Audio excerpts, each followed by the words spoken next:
நான் அடிச்சு 10 பேரை பறக்க விடணும், பஞ்ச் டைலாக் பேசணும்லாம் போயிடாம ரொம்ப தெளிவாக என்ன பண்ணுறாருன்னா, எனக்கு என்ன ஒரு மண்டாடின்னு ஒரு படம் பண்ணியிருக்காரு.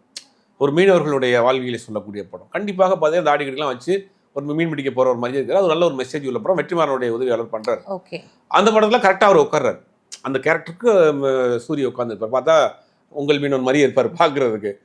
அந்த மாதிரி கதைகளை தேர்ந்தெடுத்து பண்ணுறாரு. சமீபத்தில் வந்த எல்லா படங்களுமே அவரை வைத்து தயாரித்த எல்லா தயாரிப்பாளருக்குமே பெரிய லாபத்தை கொடுத்த படம். அது 2 படம் வந்து இந்த குமார்னு சொல்லி அவருடைய மேனேஜரே தயாரித்த படம். கரடன் ஒன்று மாமன்லாம் வந்து அவருடைய மேனேஜர் தயாரித்த படம். வெளி கம்பெனிகளுக்கு அவர் பெருசாக பண்ணல. இந்த ஆர்எஸ் என்டர்டைன்மெண்ட்னு இந்த விடுதலை பண்ணார் இல்லையா எல்ரட் குமார், அவருக்கும் பண்ணியிருக்காரு. 2வது இவர் வெளிய கம்பெனிக்கு பண்ணல. இப்போ அவர் பண்ண ஒரு 5 படங்கள்ல 4 படமுமே லாபகரமான படம், பெரிய வருமானத்தை கொடுத்த படம்.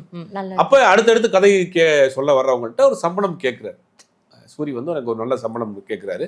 ஏன்னா என்னை வச்சு படம் பண்ணுறீங்க, ஒரு உங்களுக்கு டேபிள் ப்ராஃபிட்டாகவே பிஸ்னஸ் கிடைக்குது, எனக்குனால நான் அவங்க சம்பளம் ஏற்றிருக்கேன், சம்பளம் கொடுக்கணும்னு கேட்குறது. அவருடைய சம்பளம் ஏற்றி கேட்டதுலையோ எந்த விதமான இதுவும் கிடையாது. நியாயமான சம்பளம் கேட்குறாரு. இன்றைக்கி வந்து ஒரு 2 படம் ஒரு படத்துலேயே கேட்குறப்ப ஒரு 4 படம் வந்து தொடர்ந்து ஹிட்டு கொடுத்து 4 படத்துக்காக லாபத்தையும் சம்பாதிச்சதுனால தன்னுடைய சம்பளத்தை கேட்குறாங்க. ஆனால் இவங்க வர்றவங்க என்னென்னா சூரியை வச்சு லோ பட்ஜெட் பண்ணுவோம், சூரிக்கு கொஞ்சமாக சம்பளம் கொடுத்தா போதுங்கிற அந்த கண்ணோட அந்த மைண்ட் செட்டில் வராங்க. சூரிக்கு இவ்வளோதான் பிஸ்னஸ்ன்னு இவங்க நினச்சிக்கிறாங்க.